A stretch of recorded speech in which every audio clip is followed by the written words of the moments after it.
All right, everybody, welcome to another episode of Out of This World podcast. Folks, I hope our audio is working this week. We had some issues last week.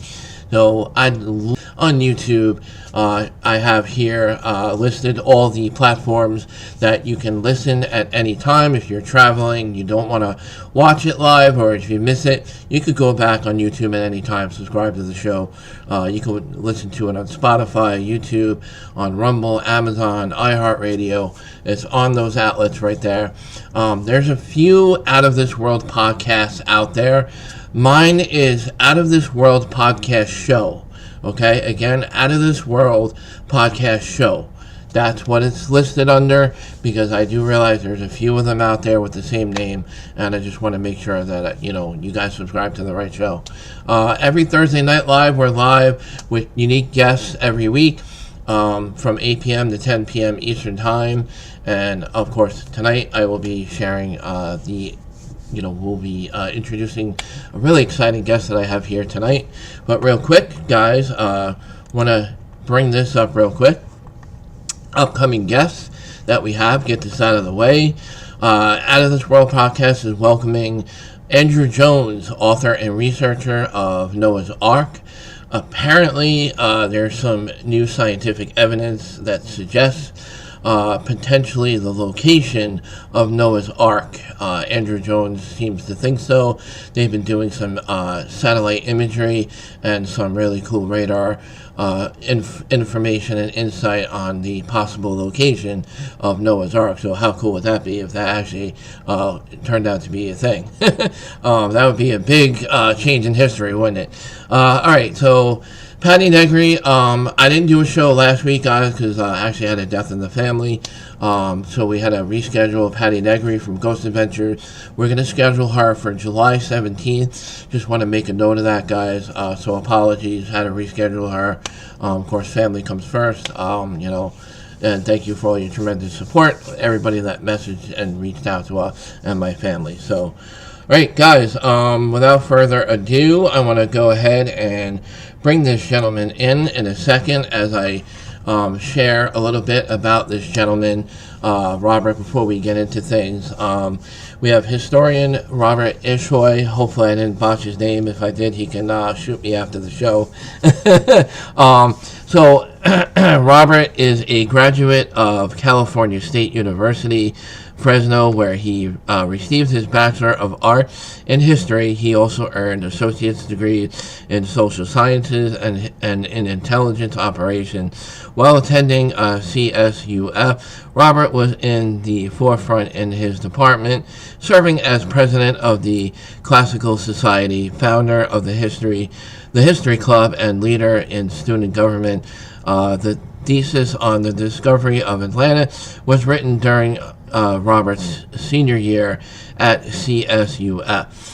Since completion of his education, Robert has served in the military as an intelligence specialist and has as a paratrooper in the 82nd Airborne Division.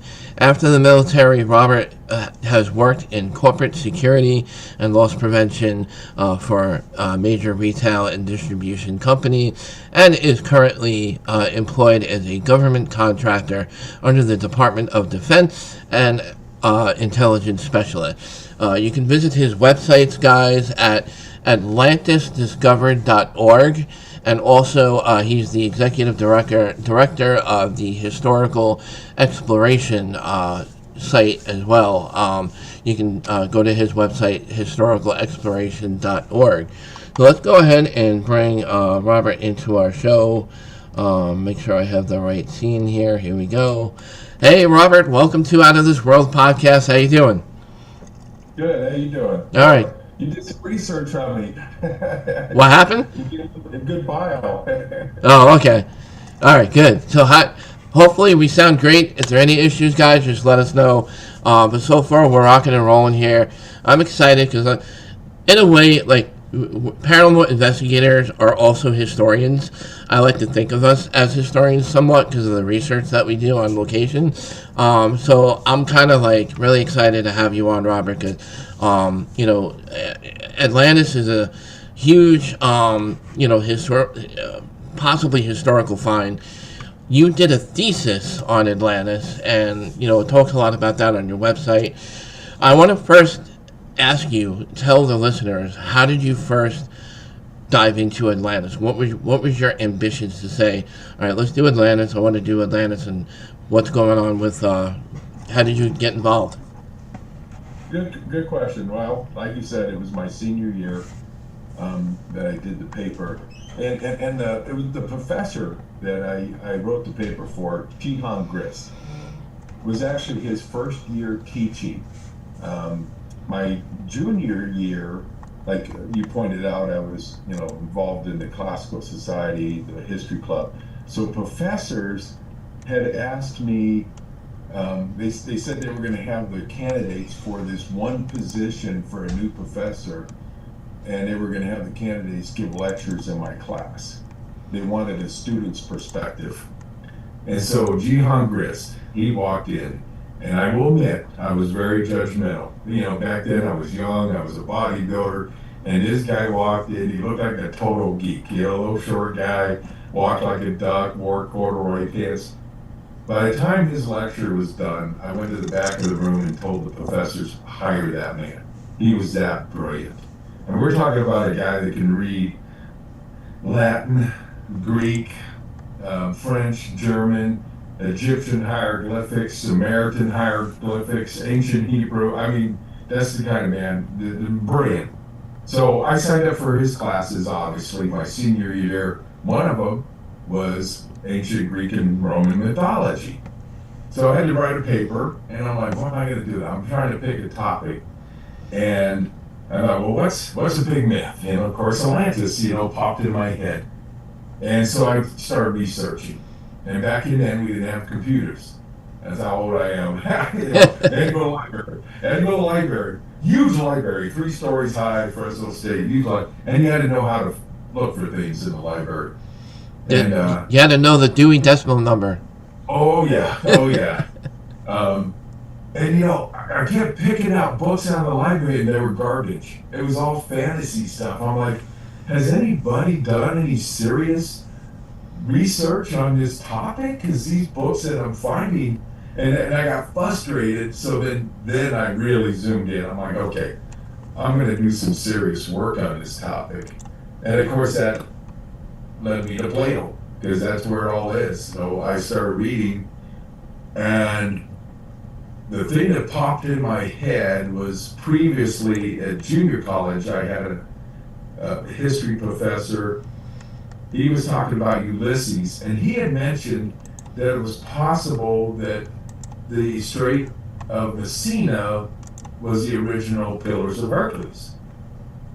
And that thought popped in my head, and then I said, wait a minute, I'm going to look at that. And then I started researching, and then boom, Sardinia just fit like a glove. It was like, wait a minute, I'm reading Plato, and I'm reading everything he said, and there I'm studying about Sardinia. I'm like, wait a minute, this fit. And then I'm like, was there any ruins on Sardinia?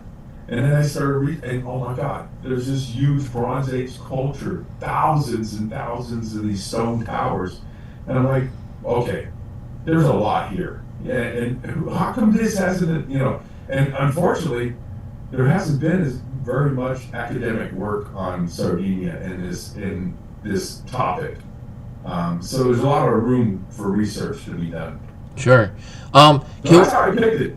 Yeah, and just for our viewers and listeners that aren't familiar with Atlantis and what is Atlantis, it is an ancient civilization many thousands of years ago that apparently was ahead of their time as far as an advanced ancient civilization. They apparently had like a lot of great technology or access to technology that was unheard of as far as I know from myself doing my own research and investigations into Atlantis. Would that be somewhat accurate as far as that goes? Well, I mean, Plato says it was advanced for its time. Okay. A lot of people visualize that as, they were advanced for our time. Oh, no, they were advanced for the Bronze Age. Yeah. Okay. They were, yeah, and they were. There's evidence that they had a very advanced civilization for that time frame. Yeah. Today, we want to consider them advanced, Okay. with the technology. Yeah, yeah. So, like, how Atlantis came to be, really, if we can get into Plato a little bit, because I think a lot of it came from a lot of his writings and work. For those who don't know who Plato is, I have a little slide here that could give a little background about who he is. I mean, he was like one of the big time philosophers, Athenian philosopher Plato, around time of 428, 347 BC, is one of the most important figures of ancient Greek and the world and the entire history of Western thought.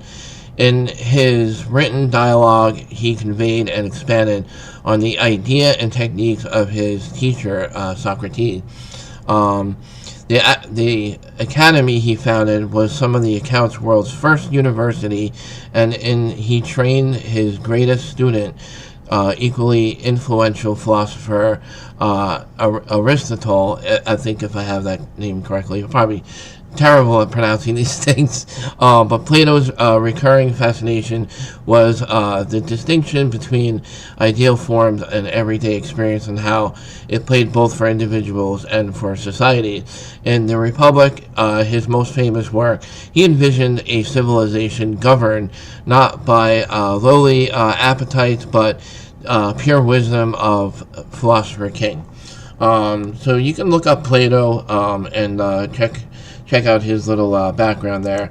How did I do with that, Robert? Did I pass the grade, or? Yeah, no, very, very good. I mean, yes, Plato is a major historical figure. You're absolutely right. And he is the only author that we have about Atlantis. Okay. There is no other ancient records whatsoever. Okay. And keep in mind, Plato wasn't an historian. You said it. He was a philosopher, not an historian. So you have to look at it from the perspective of Plato. He was telling a story not to be an historian. He was telling the story because he was trying to convince some of the Athenians not to get too big for their britches. Athens had defeated Sparta in the Peloponnesian War. The Greeks all together had defeated the Persian invasion, and they were looking at the time of expanding, and he actually used the story of Atlantis to try to discourage them. Atlantis being an example of a great empire that tried to take over Greece and was defeated and then punished by the gods, So he's trying to use this story actually to convince the Greeks, don't try to become an empire. Basically is what he was trying to do. So there's a lot of lessons here from Plato, but he wasn't worried about being an accurate historian. And in my opinion, the story that Plato writes is a little bit of fiction and a little bit of fact. I had an English teacher, and I love this phrase, in one of my English classes, and she made the statement that there's truth in all fiction and fiction in all truth. I love that phrase, and we can see that today. When we watch everything and we read on the news and on the internet, we know that's a very true statement. Sure. So when I read Plato, and also you have to remember, he's telling a story that was handed down to him from Timaeus and Critias. The story originated from Egypt. Solon, who lived about 150 years before Plato, had gone to Egypt, and the Egyptians had told him this story about how the Athenians had defeated this great empire, Atlantis. So the story actually originates from Egypt, is handed down, and then eventually Plato writes it. And so when we look at that perspective, we have to realize there's going to be some things that are kind of fantastic in this story. It's kind of like reading about Troy from Homer, or the books of Homer. There's probably some historical truth in those stories, but there's probably a lot of elaboration, and some fiction. So we got to keep that in mind. Sure. Yeah. Yeah. I went right back to Plato, and I started reading all, and he did write a lot. Yeah. Very, very short. Right.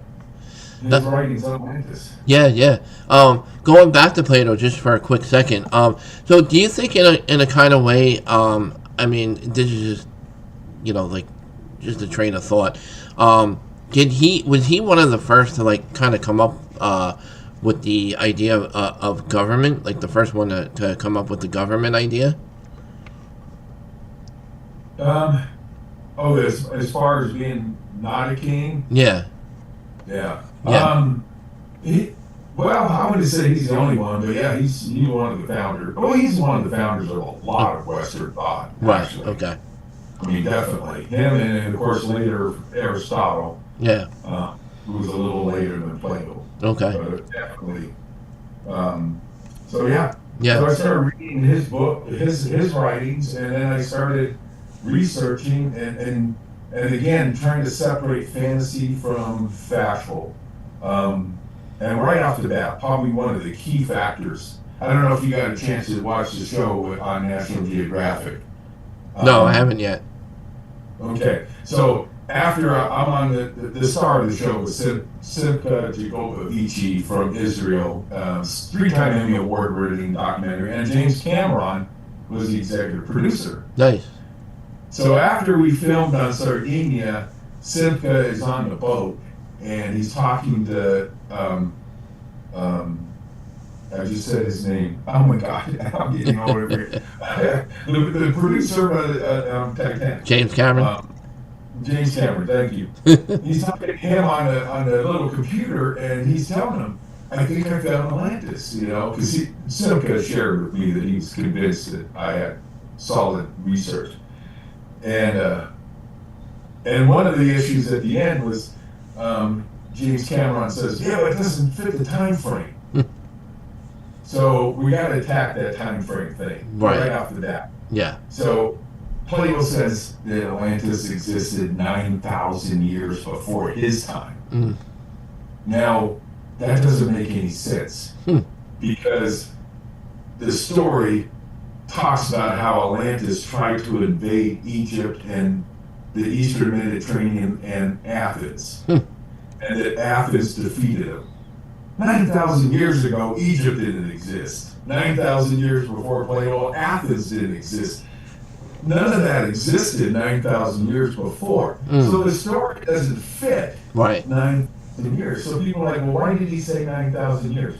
And there's one guy that I researched, he talked about the factor of 10. Also, I don't know, in the Bible, there's stories of people living 900 years, 800 years.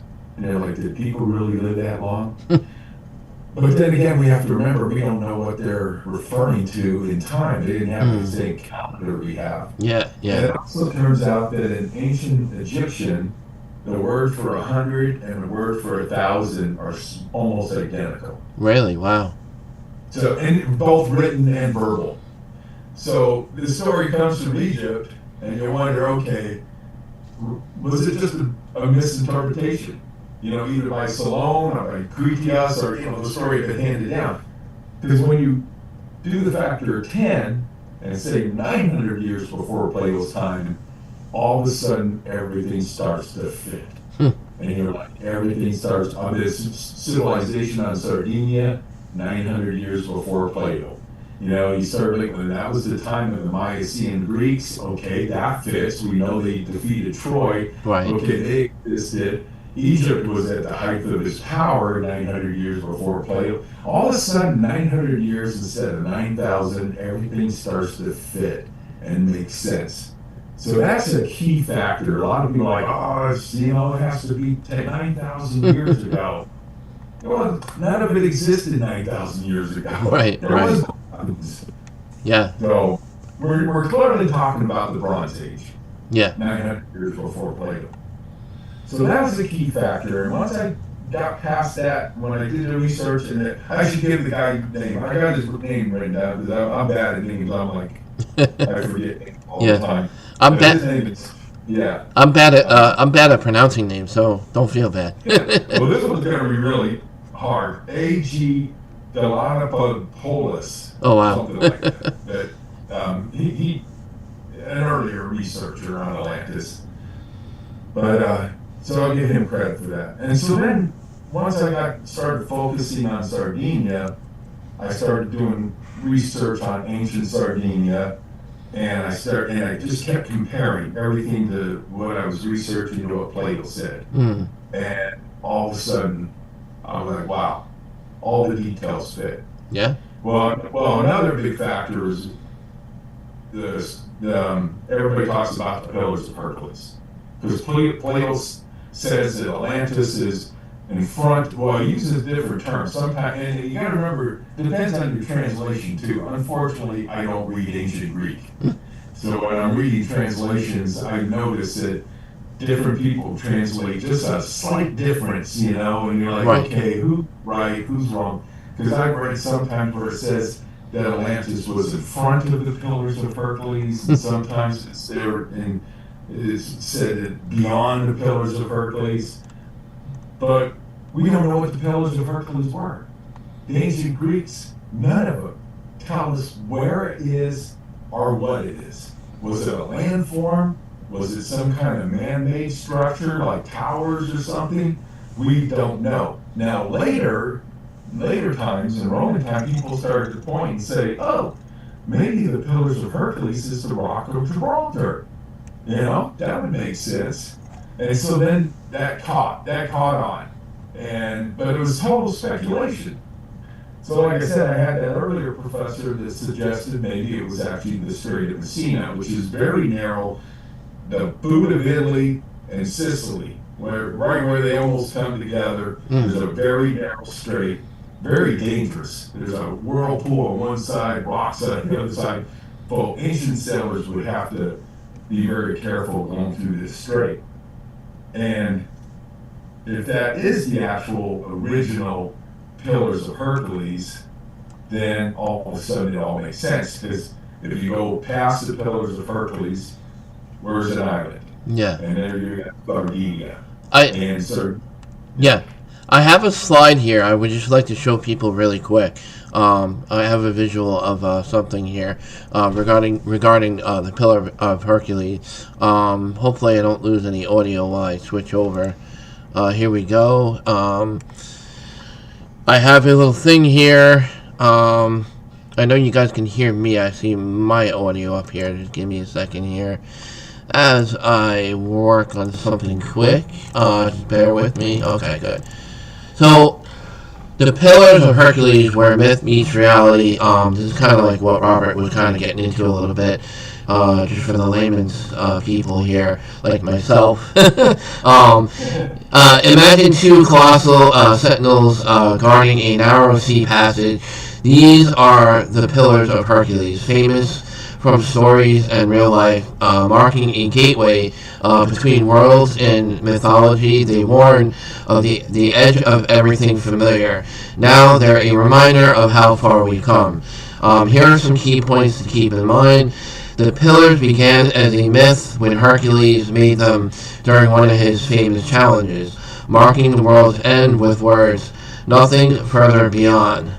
Geographically, they stand on either side of the Strait of Gibraltar, as Robert mentioned, the waterway linking Atlantic Ocean and the Mediterranean Sea. One pillar is the Rock of Gibraltar, and while the other might be Jebel Musa in Morocco, sometimes thought to be Monte Hako in Sueta. I don't know if I said that correctly. Again, I'm terrible at especially around the countries of Italy and stuff. I'm terrible. Over time, the pillars came to mean further beyond instead, seen in Spanish symbols all over. They represent the spirit to explore and discover, influencing many in art, stories, and architecture. So is that pretty? That's pretty close and accurate. Yeah, they're very good. Yeah. Yeah, and Dante actually in his book talked about he kind of made the Pillars of Hercules Gibraltar, and of course he lives there hundreds of years later, right, thousands of years later. So yeah, the whole idea of Gibraltar being the Pillars of Hercules is just speculation.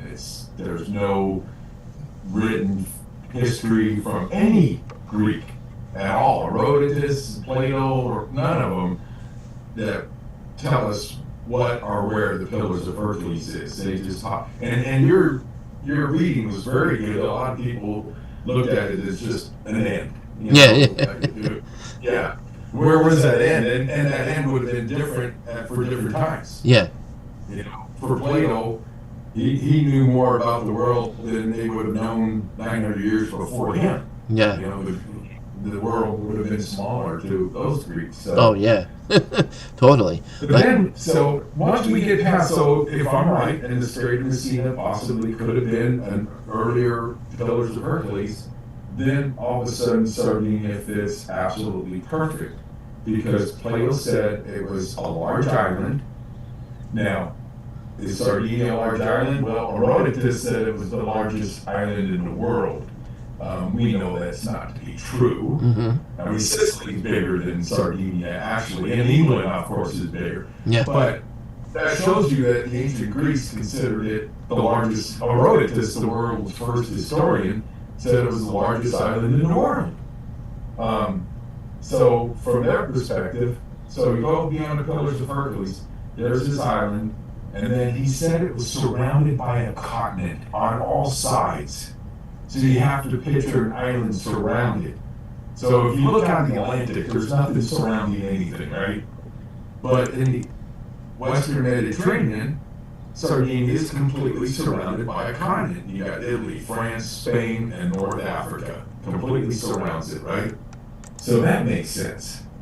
So there, geographically, think of another island that fits that description. I can't. Think of another island in the world that's an island in the center of a sea surrounded by a continent, and you just can't picture another island that fits that description. And then he starts to describe the island itself. And he says it's mostly mountainous. Sardinia is mostly mountainous. But it had a great plain that was oblong in shape that faced to the south, that opened up to the south. And I don't know if you have the maps. Yeah, you wanted to bring the map up, I will. Yeah. Yeah, let's bring up the first map so they can see Sardinia in the Mediterranean, how it's completely surrounded by Europe and Africa. Okay. Yep, I have it up right now. Okay. And then you can see there's this, I have Gibraltar on one end, and then you have the Strait of Messina on the other end. Yeah. Yeah, you can see the square. You have it outlined here.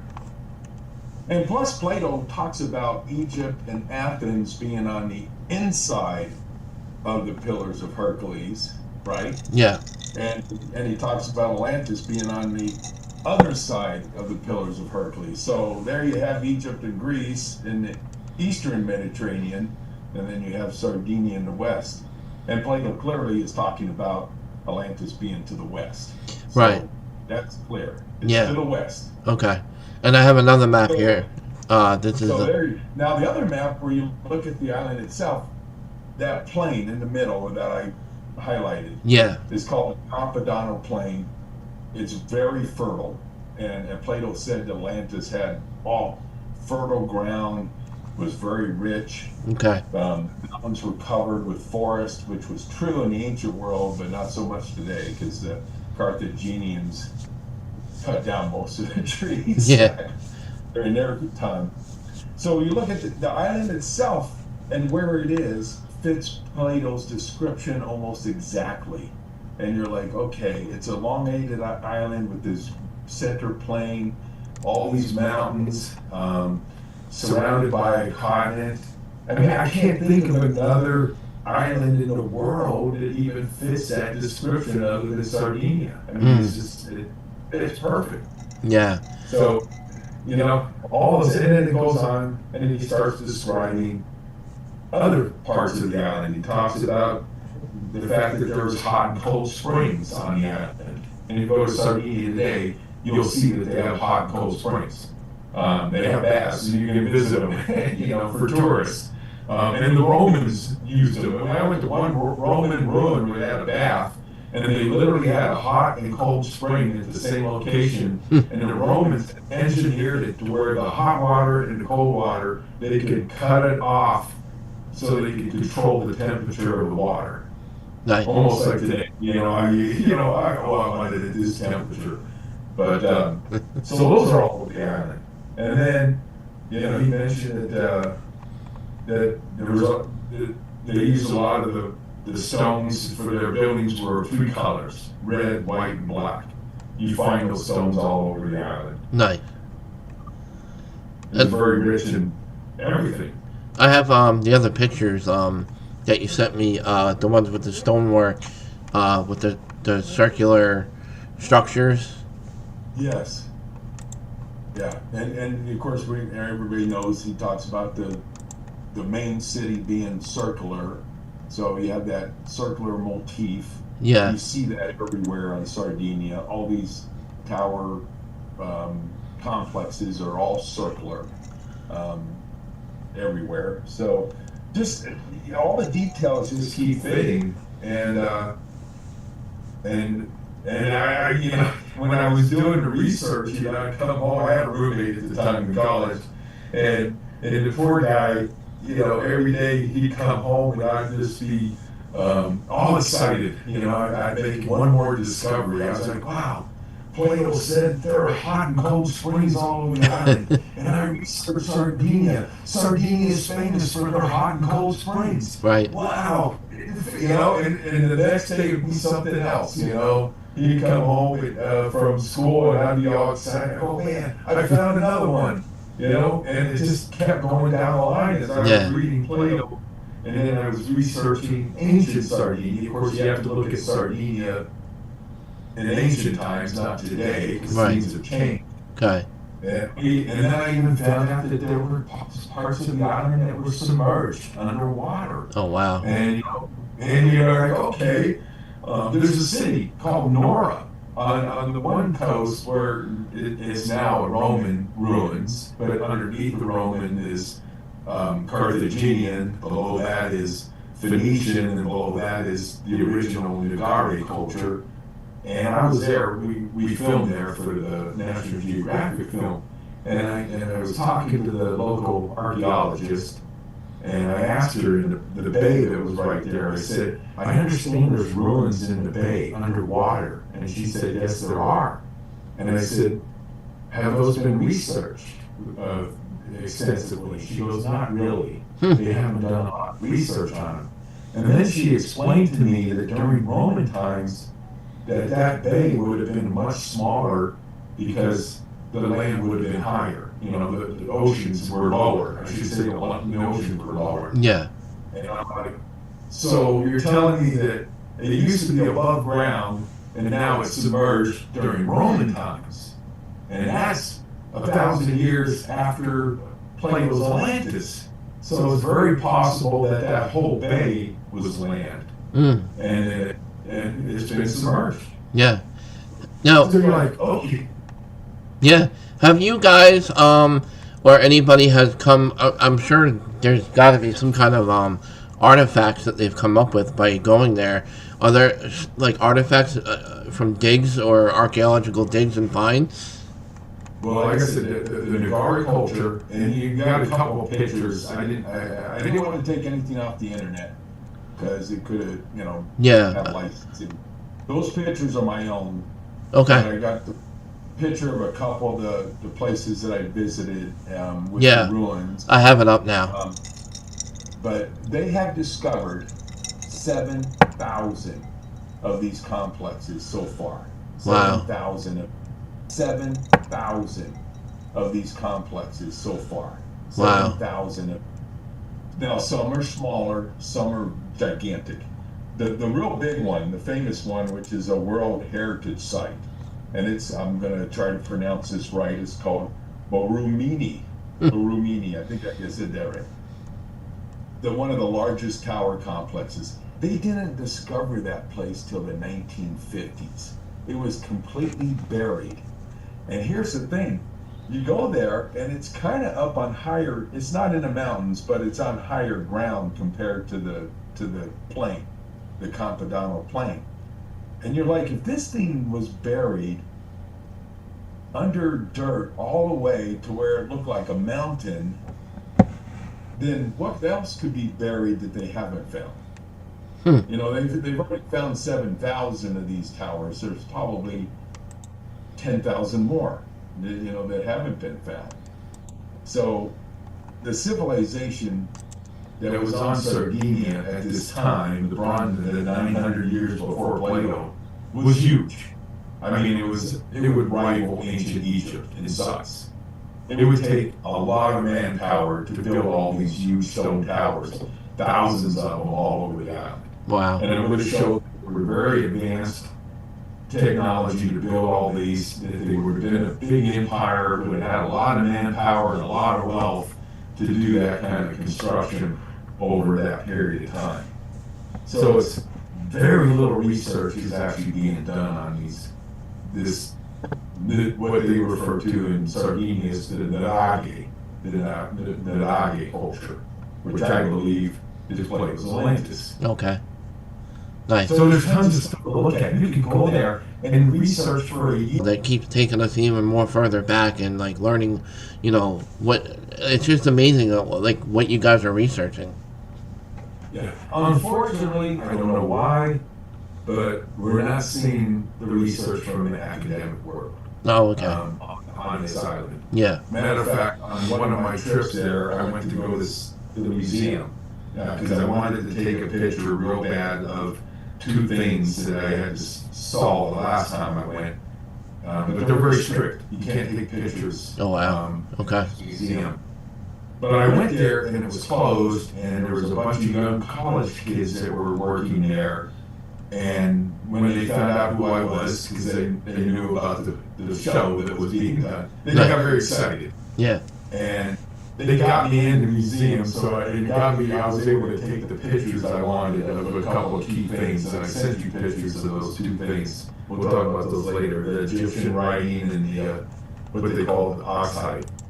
But I asked these young people, and they weren't fluent in English, but we communicated.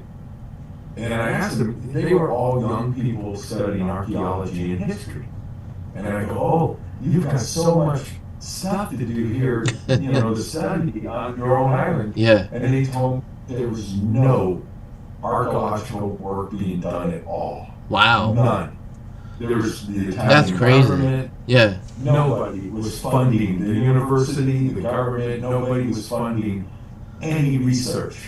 And they were all frustrated because here they are, you know, students of history and archaeology, and they're right there, all these ruins. Yeah. And there's no funding. That's crazy. So where's the academic world? I mean, where are they? You know, they should be doing a lot of research on this island. They would be astounded at what they would find. Now, do you think maybe? Now I know this is maybe stretching a little with this idea, but do you think maybe they're afraid of changing the history of the discovery of Atlantis, or do you think that it would be such a huge discovery that it would to me it would like change everything? That's a really good question that you just asked. Right. I don't know the answer why, because you know, but I'm a big fan of that question. Why? you know, why? You know, to me, it's probably my favorite interrogative. Yeah. Why is it an important question? So I don't have the answer. It could be maybe it's a lack of interest in the ancients. You know, I mean, there was a time in our country where universities were going all around the world. Yeah. You know, doing projects, and you don't hear much of that anymore. No. I think universities have gotten more about, let's just keep the status quo. You know, this guy wrote this book 50 years ago, let's stick with that. And they're more about money. I really do. I think they're more about money. And to go on expeditions and fun things, that's expensive. Right. Very expensive, right? Yeah. But football makes money. That's for sure. Football makes money. But academic research doesn't necessarily make money. Yeah. No, but like with archaeology, all right. So what people need to understand about archaeology is like it's like finding a needle in a haystack, and it takes a lot of patience and work. And like you said, and when it comes to that, there's a lot of traveling, and with travel, it's expensive. But in my opinion, there's no better way to learn than to learn archaeology in person, because that's what a lot of you guys did back then when it was a big thing, because you guys were going to these places, and that's where you were learning these things. Oh, yeah. I mean, I only spent a short time on the island for both TV shows, and I made all kinds of discoveries in a week. And I used to remember, what would I find if I was there for a year? I mean, it just blows your mind away. Yeah.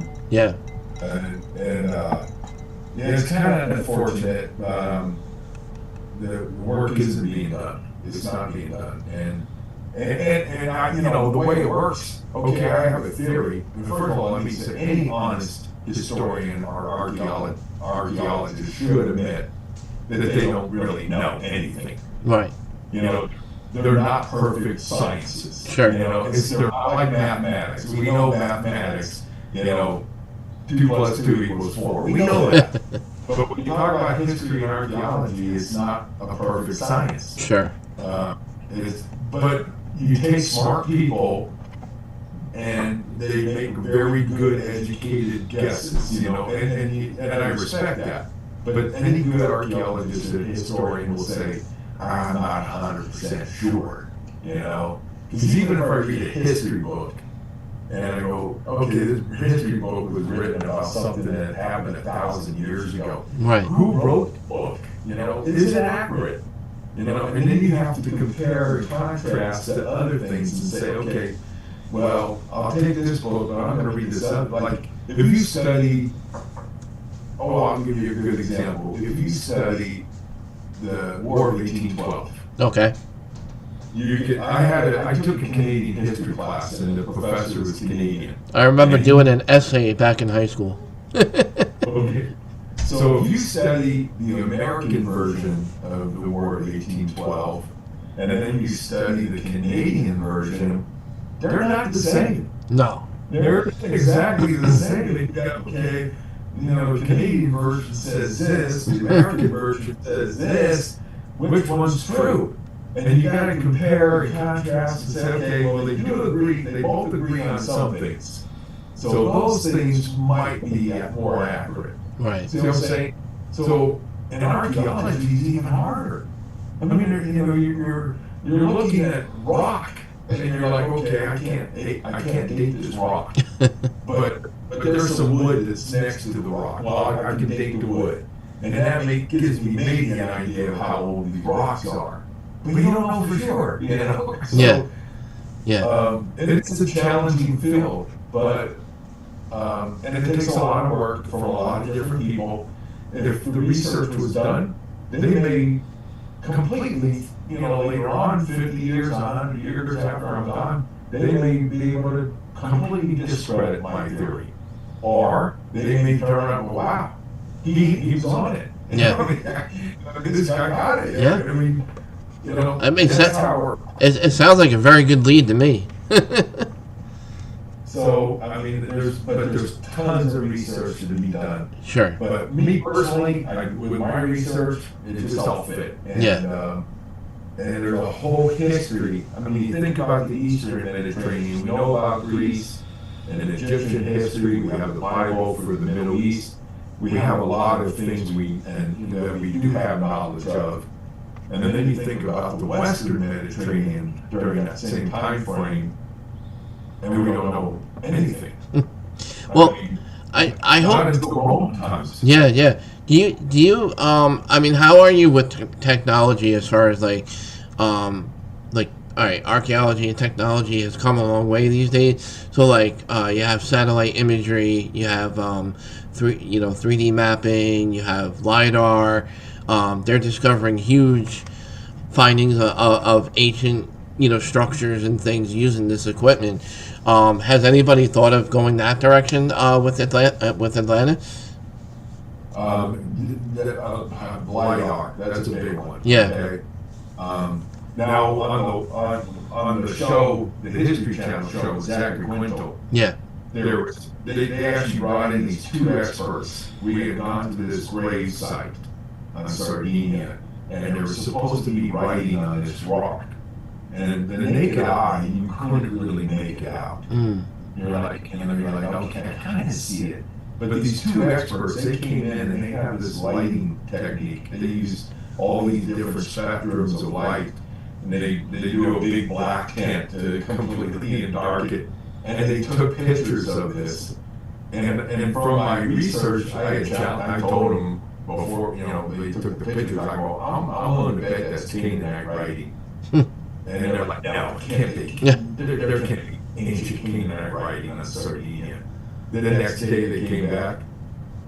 Damn, it was Canaanite writing. How did you know that? So, proof that there's a connection, Canaanite writing on Sardinia. More in two locations I know of. That's phenomenal. Yeah. Discovery, I was there. I was like, that's incredible. Sure. So the technology is critical. LiDAR can do a lot.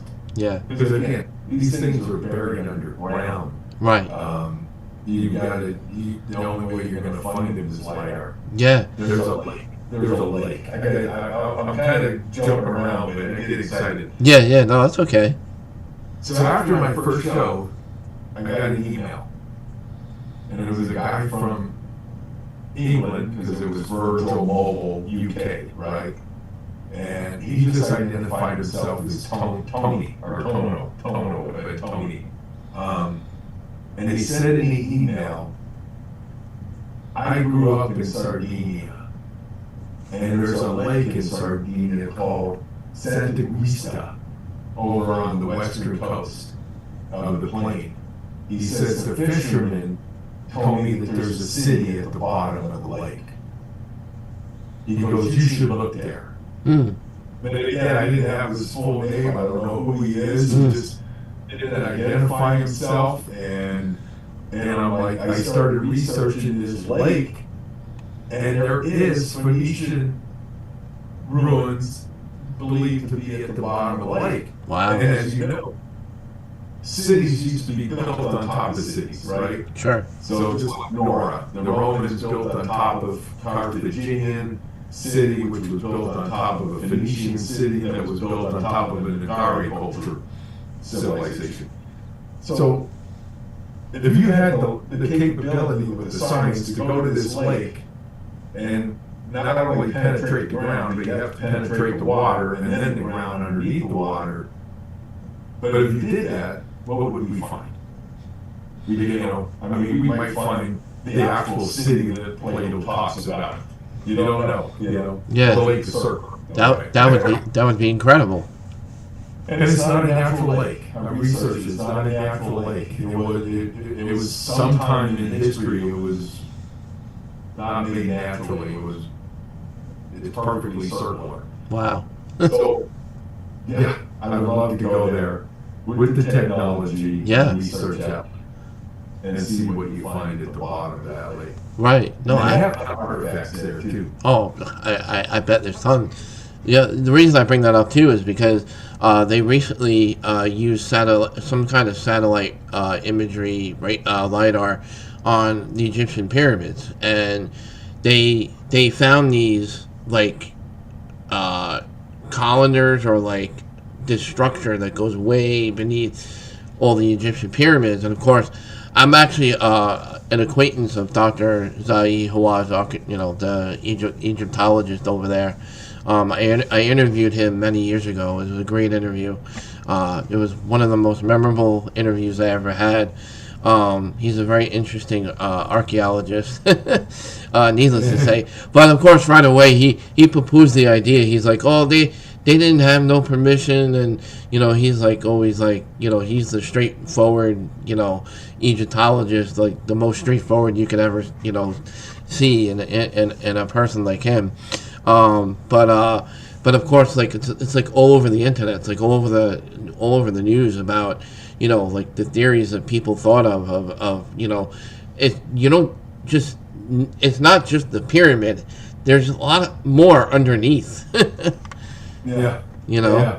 but And people, and again, you have to be open-minded. Sometimes the academic world gets too conservative. okay, They're yeah, like, okay, you know, this is what we teach, and we're going to stick with that. yeah, And then you have, I'm considered an amateur historian, okay, because to be a professional means you have to be paid, right? right, I mean, a professional athlete gets paid. An Yeah. amateur athlete. yeah. That doesn't mean an amateur Yeah. athlete isn't any good. I He don't, just I don't, doesn't- I don't, I don't call myself a professional podcaster because I'm not paid. Yeah, exactly. So you have to, you know, so technically I'm an amateur historian because I don't work at the university and, you know, I don't get paid. But that doesn't mean that, I mean, Troy was discovered by an amateur archaeologist, Mhm. you know. Yeah. So that's a good example. I mean, there's amateur archaeologists and anthropologists and archaeologists that make new discoveries all the time. And then the academic world later on catches up and go, oh wow, they're on to something, you know. Yeah, Unfortunately, it's usually after you're dead. yeah. You know, like 50 years after you're Yeah. dead, they're like, oh, it's on to Yeah. something. This guy who died a long time ago influenced this, but you know. Right. Yeah. Yeah. So your claim to fame comes after you're gone. Yeah. Yeah. I would love to meet that archaeologist from Egypt myself, because like I said, there's a lot of connections with Egypt and Atlantis. Oh, okay. Yeah. Let's bring up that one picture of the Egyptian. Do you have that? Yeah. Hang on. This one right here. Significant finding. Yep. Okay, so that little tiny strip of metal, Okay. very tiny. I mean, it was at the museum, very tiny, but then they had the bigger strip underneath where they actually write it out, what it is. I took a picture of that picture, and I sent it to my professor, my old professor, Jihan Grist. And I said, can you interpret this for me? Because I knew he could read Egyptian hieroglyphics. And he said it wasn't traditional Egyptian hieroglyphics, but it was definitely Egyptian writing. And he said it referred to the sea peoples, which is real significant because the ancient Egyptians talked a lot about these sea peoples that came from this island from the west, and that they were always threatened by these sea peoples. And we also get the story of the sea peoples in the Bible, like the Palestinians, you know, that were supposedly these sea peoples and invaded, you know, Israel and Judea. The story of David and Goliath, you know. So these sea peoples, where'd they come from? And historians are still trying to figure out who are these sea peoples. And here I find this thing on the island of Sardinia in the museum, clearly Egyptian, dated from that time frame, from the Bronze Age. And you're like, well, this doesn't belong here. Yeah, it's not supposed to be on Sardinia.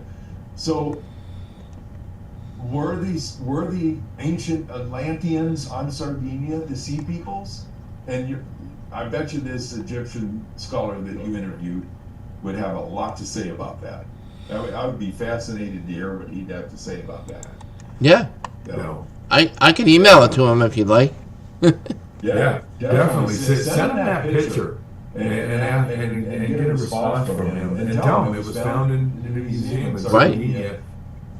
And as far as they can tell, it was dated from the Bronze Age. Wow. Which is what we're talking about. Yeah. We're talking about Bronze Age. Yeah. So now you've got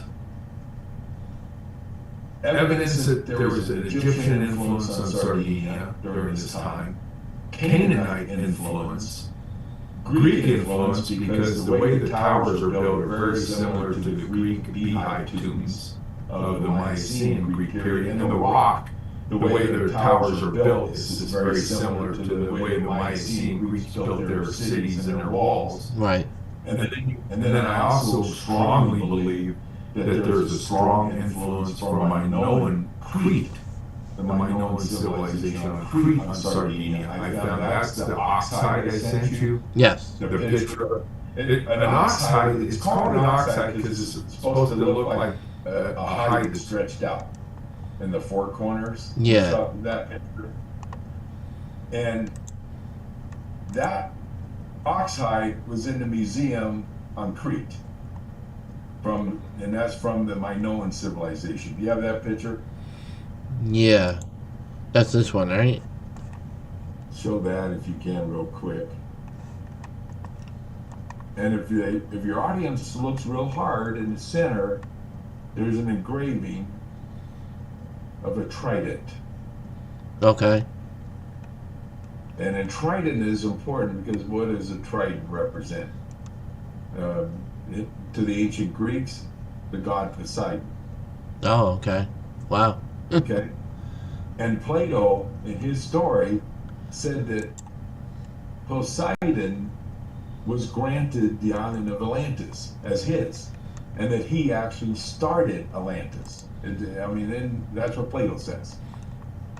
So Right. Here you have this oxide on the island of Crete with a trident on it. And then I went to Sardinia and I went to the museum there, and there's an identical oxide in the museum on Sardinia with a trident on it. Wow. I'm like, wait a minute. I mean, two islands with the same exact artifact.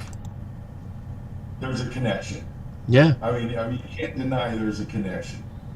There's also a connection because Plato said that, one of the things that they used to worship Poseidon was the bull head. The bull was associated with. But if you go to the ruins on Knossos, on the island of Crete, the bull head symbols everywhere.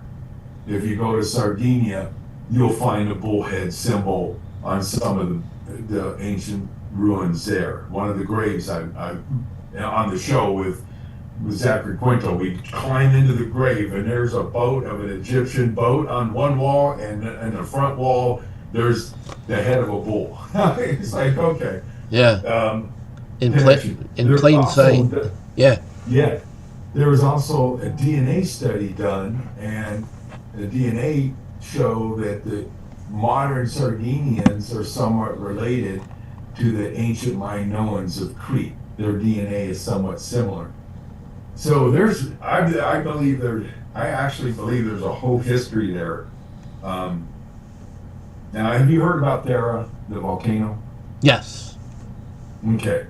So a lot of people, that maybe it was Atlantis, maybe, because Thera blew up and it blew up the whole island. Well, I actually believe because of the time frame. So the volcano blew up around 1650 BC. Okay. Not too far Now, from that time period. Yeah, so let's go back to Plato. Plato lived around 400, we'll just round it off, 400 BC. Okay, I'm with you.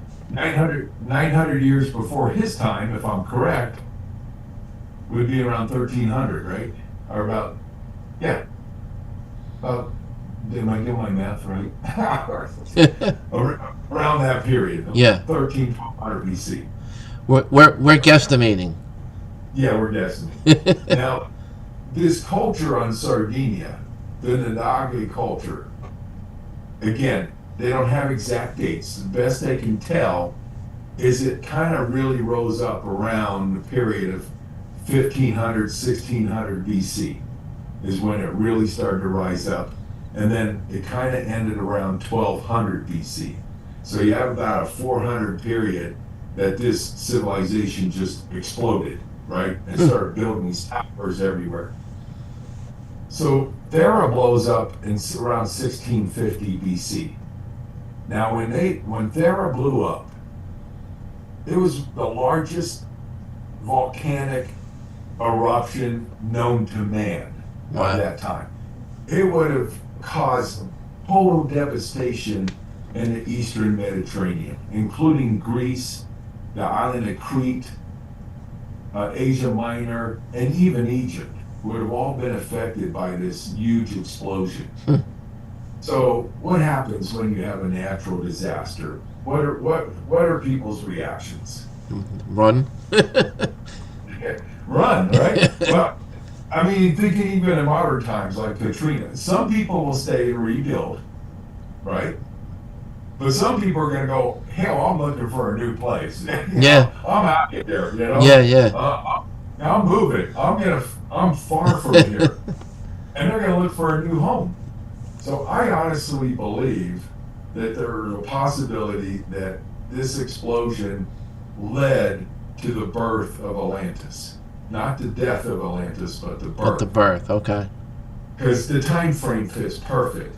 So this eruption happens, and people from the Eastern Mediterranean start looking for a new home. Somebody goes west, just like, go west, young man. The United States, we kept going west, right? Yeah. We started on the East Coast, but we kept going west. Go Yeah, west. yeah. So they go west, and they find this island, and it's rich.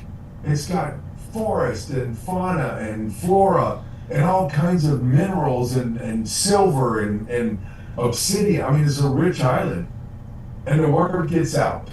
And then you got Egyptians, people from Canaanite, the Greeks, they go there, and because all of a sudden this civilization just rises up. I'll compare it a lot to the Americas, right? So when America was founded, what happened? People came from everywhere. Right. Italians and Germans and Danes, and of course the Africans were, forced to come. That's a sad part of history. But people came from all over the world to America, right? Right. For a new land. So I think that's possibly what happened, because you can't have a civilization like that one on Sardinia with thousands and thousands of towers built in a short period of time unless you have a huge explosion in population. And you don't get a huge explosion from birth. Wow. You got from immigration, right? Yeah. People all move in there. So I think it's very possible we have a whole history story here of how Atlantis even became Atlantis. Nice. And it come from because of that volcano in Terra blowing up. And it fits, the time frame fits perfect. Yeah. And then Atlantis, of course, grew, got big, too big for its britches, tried to invade the Eastern Mediterranean, and then, was supposedly defeated by the Athenians. And then, of course, God punished them because of their hubris, and according to Plato, the gods punished them, and an earthquake and flood finished them off, and destroyed their great city. It sunk and was buried under mud. So it's a fascinating story, and again, pure speculation, but speculation based on a lot of research. Yeah, I mean, and I'm connecting the dots. right.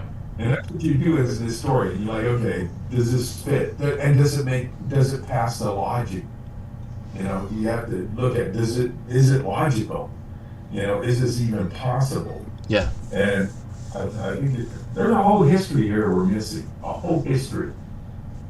And I'd love to have the academic world challenge me and say, okay, you're full of it. We're going to prove you wrong. And they might find out there's something to it. Yeah, I believe so. I mean, like you said, there's so much research that has been done.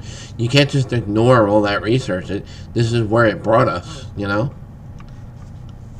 So there are definitely parts of, and again, Plato says that Poseidon started Atlantis. Well, we know that Poseidon's not a real god. I think we all know that.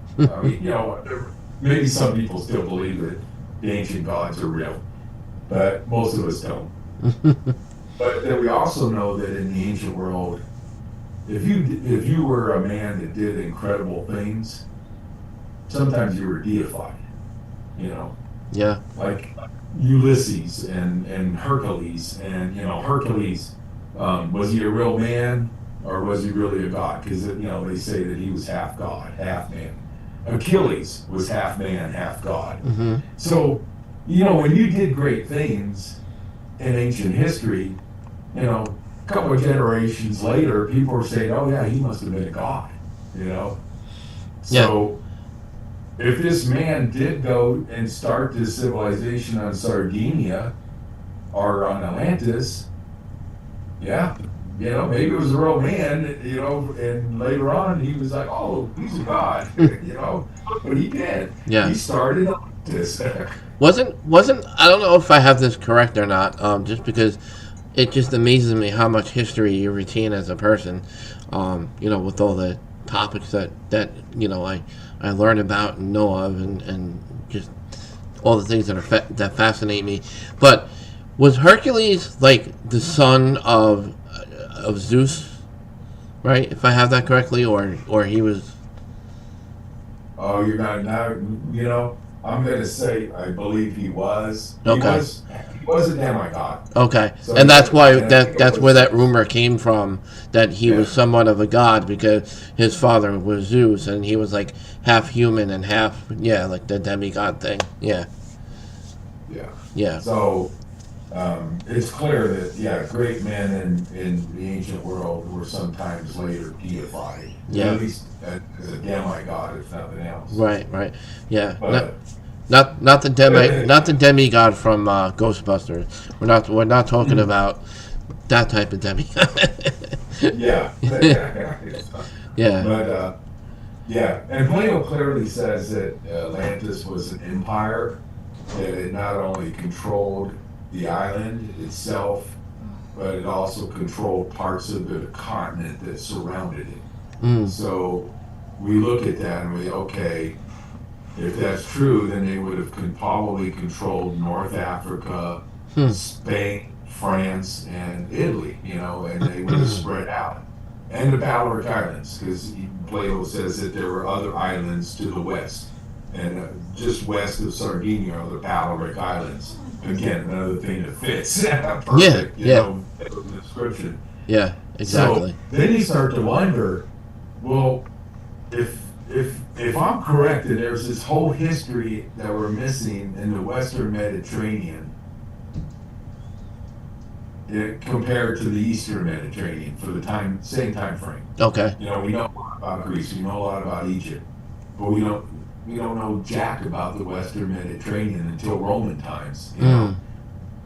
Carthage was Carthage originally a settlement from this Atlantis kingdom? Were the Etruscans of Italy, influenced by this empire, that fell? And I think that's again, I can't get over the fact that Plato's whole point of telling this story is this empire fell because they got too aggressive. And besides all the other, historical, archaeological stuff that's fascinating, I think the key is, what's the point of it all? And when you study history and archaeology, what are you learning from it? And we look at our world today and we're like, can we compare? Okay, if the story of Atlantis is true and they got too big for their britches and it led to their downfall, can we compare that to other civilizations? Bingo, right? Yeah. You look at England. England was the largest empire that ever existed, right? They say that at the time, the British Empire, the sun never set on the British Empire. They were in China, they were in Africa, Australia, Canada, they were all around the world. India, of course. But in the end, it cost them. They realized that it was too expensive to try to maintain this huge world empire, and it led to their downfall to a point, right? Sounds awfully familiar. Now, who's picked up the ball after World War II, after England kind of, who took their place? Yeah, of course. Us. Yeah. So, are we going to follow the same pattern of other great empires? Well, because are we an empire? You could argue we are. We're everywhere. I like to bring up an old saying, an old historian saying, actually. What is it they all say is history repeats itself. Yeah, yeah, and it's so true. I mean, it is a cliche, but it's absolutely Right. true. And so when I read the story of Atlantis by Plato, the real importance to me is, what is he trying to tell us? He's trying to tell us, don't try to expand and become a world power, because in the end it's going to cost you. And we see what the effect it's having on us. I mean, we have homeless people right here in the United States. We have a lot of problems, and yet we're all around the world. Trust me. I mean, I work for the government. We're everywhere. Oh, yeah. we're in places that the average American doesn't even realize we're. Yeah. I mean, we're everywhere. We're in places and countries you never even heard of. Mm-hmm. And in the end, it costs us. It costs us financially. It costs us morally. It costs us a lot of lot of issues. Well, I mean, unfortunately, like you were saying, like every great empire that you date all the way back, like you can go as far back as before Plato, but like if you go back and you see all the empire, none of them lasted, not one. Yeah. They all eventually fall, and go through a very bad period of usually they go through what they refer to as a dark age. Yeah. Here the empire falls and goes through a dark age, and then has to try to rebuild, and hopefully they learn their lesson and don't try to do it all over again.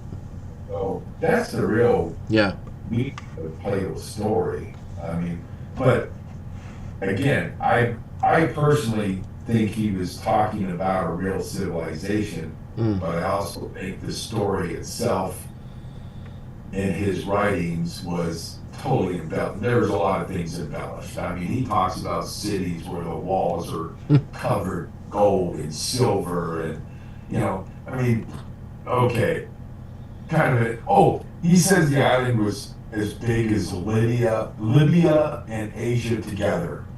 That's obviously Plato says that the island of Atlantis was as big as Libya and Asia combined. Wow. Now, in his world, Libya was a big section of North Africa, and Asia was pretty much Asia Minor today, Turkey and Palestine. But still, it's a very big island. Yeah. Obviously an exaggeration, right? Yeah. I mean, he's embellishing, or maybe it was the Egyptians that were embellishing. Somebody along the line embellished this story. So there's a lot of stuff that Plato says that just don't make sense. Like, this doesn't make. And the same thing with the 9,000 years. That doesn't even make sense. So you have to kind of weed through it. And even the island, he talks about the island in two ways. He talks about the island sometimes about the city being an island, circle city with canals circling it, and then another paragraph, and then he says, as for the rest of the island. So like, wait a minute, I think we were just talking about the island. Yeah. So I think some parts he's talking about the city being an island, and then the rest of the island. I personally think that the city itself did sink, but not the entire island. Yeah. And I'm convinced that if we did the research, we'd probably find ruins in that lake. We know the ruins over at Nora already exist underwater. Right. And there are other submerged parts. The Cousteau Society, Jacques Cousteau, and his son, Jean-Michel Cousteau, they've done lots of research in the past on submerged parts of the island. So there are definitely parts of Sardinia that are submerged. Yeah. That in ancient times were above. I actually shared my paper with Jean-Michel Cousteau when I was at language school for the Army. Nice. Long ago in the 80s. He was down in Big Sur doing a signing for a fundraiser. I drove down and met him. Probably one of the few people I've met in my life that I had a sense was at total peace with the world. I mean, the guy just struck me, Jean Michel Cousteau, the son of Jacques Cousteau, that, I mean, there was just something about the man that I felt kind of small. Yeah, something that interpreted French. Yeah, the island. And Atlantis is probably just a city sunk, not the entire island. Yeah, yeah. And another misconception, I think, Right. from people. Yeah. So and a lot of skeptics and like, the naysayers are like, oh, because there was a lot of stuff that didn't make sense that he wrote about it that didn't add up, but you can't disprove or prove it. So like, how can you just like as a paranormal investigator, that's what I always say. Well, if you can't prove or disprove it, then it's up for debate. yeah. And the sad part is a lot of the make believe stuff catches. Like a good example, the Atlantic Ocean. Why do we call it the Atlantic Ocean? The Atlantic Ocean is named after Atlantis. But why? Why is it? Because Roman times. Okay, I got Tacitus, which was a Roman. In 98 AD, he refers to the Atlantic Ocean as the unknown sea. They don't have a name for it. Even in Roman times, they did not name, it wasn't named the Atlantic Ocean.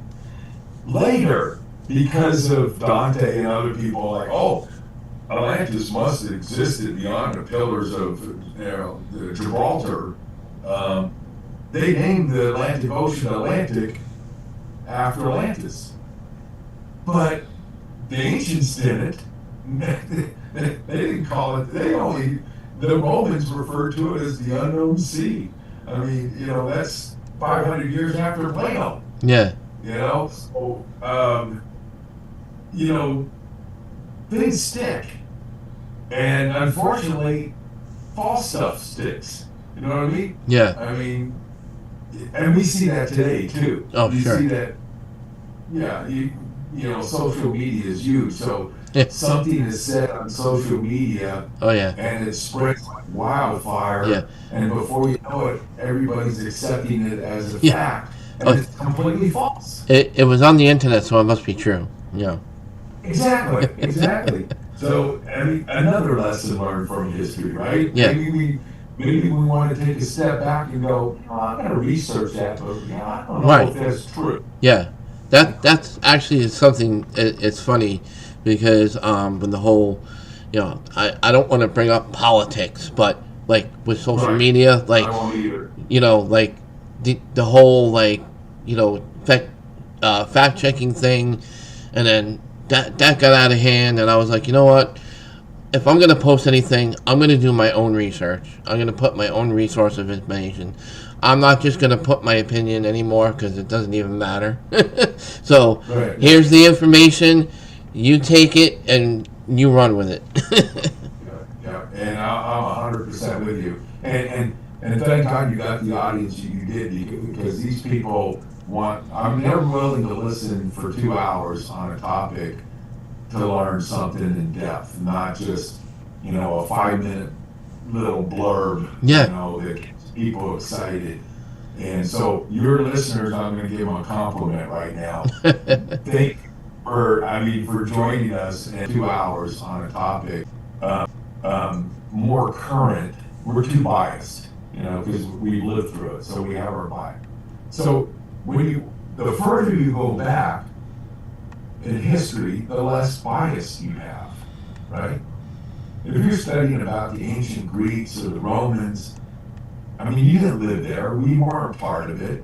So we can be very subjective in our learning and our opinions, And then we take that subjective learning and then we compare and contrast it to our world today.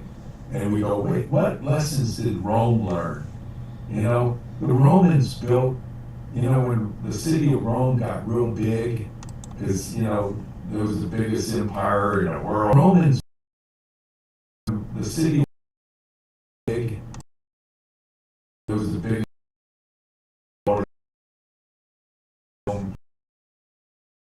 They built apartment buildings. People were living in apartments. They left the farms and built an apartment, and their moral decay went down.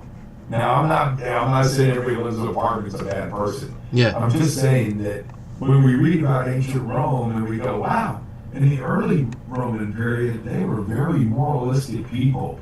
They had high morals.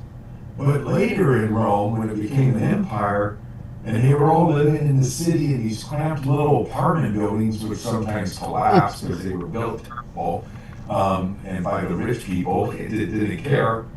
And they just stuck these people in little apartments, and that's why they came up with the games. We're going to create the circus to keep these people happy because they're miserable. Hence the Colosseum. Yep. Yeah. And then we look at the world today, we read that about Rome, and we go, wow. Yeah. How many people do we have shoved into projects? Now I'm thinking of projects, right?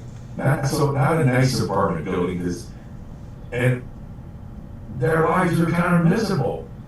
And so what do we got football, baseball, basketball to try to entertain them, so maybe that works. We don't have people feeding it to the lions, but we do have a form of that, entertainment to try to make them forget about their misery. Right. So again, I'm encouraging people, you study history, and then what you do is you take what you learned and lessons learned. It's not about dates, it's not about names, it's not just about fact, but what lessons do we learn when we read history? And then we come to our world and go, what's the same? Yeah. And what's different? Yeah. No, I agree with you 100%. And I just want to throw in one thing about the Romans, that after they came up with the whole Colosseum idea, I think they were the most greediest leaders that they ever had. Yeah. Going to every freaking country they could to attack and take over, and all right, they moved on, and then when they were done, they moved on to another country and another village, and they kept doing the same thing over and over. And you know why they had to do that? Because of money.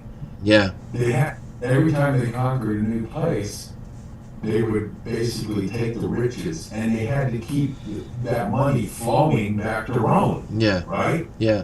Because the Romans quit working. Basically, they all were just. They were basically thieves. They stole money. Yeah, they were basically all on government welfare. Yeah. The people in Rome at that time were basically on government welfare, and it was expensive. So they had to keep conquering new lands to keep getting new riches to afford all this stuff. Yeah. Again, I'm real familiar. I mean, we can think of a lot of examples, in our modern world where countries are expanding, and is it all about money? Yeah. How much of it's about money? Yeah. Just real quick, guys, I want to just pause here for a second, making sure our show is running well, if it is or it isn't, because I see my frames dropping a little bit here on the software I'm using. So hopefully everything's running smoothly. The chat room that we usually have that I can see is not quite working, so I can't take any questions from any listener. Unfortunately, I apologize for that. But if you want to email me, my email is ootwpodcastshow@gmail.com. Just basically like in abbreviation, out of this world podcastshow@gmail.com. It's ootwpodcastshow@gmail.com. And so again, if you have any questions for the guest or for myself, or if you want to let us know, give us feedback, with the live feed that we have here, making sure everything's going well. So far, I've had all green light. Everything's running good as far as I can see on my end. But I always, as a podcast host, we're always paranoid about dropping our show in the middle of having a guest. There you go. There we go. And if any of your listeners got enough money to want to finance an expedition, Yeah. they might, Right? you know. Yeah. I will say, I'm very grateful that I got the opportunity to be on the 2 TV shows. Nice. But at the same time, it's not my show. Yeah. You know, I'm a guest. Right. And it was, you know, it was also frustrating because, first of all, you watch it on TV and 80% of the stuff gets cut out. You know, you're like, oh my God. Oh, I know. I've been on a couple of TV shows. I know. Okay, yeah. So you lose a lot. Yeah. And you're not able to explain everything, you know, that you want to explain. Because, like, well, I got with National Geographic, you know, the first day we filmed, I was getting frustrated, and Simca pulled me off to the side, and you could tell, and he's like, Robert, we're doing a TV show, you're not doing a lecture, you know? And, you know, you don't get to just tell your entire theory on this show. You know, basically what he's trying to tell me is going to be bits and pieces. I would love to have the opportunity to do my own expedition and film the whole thing, but obviously I don't have that kind of money. So, Yeah, dollar and a dream. yeah.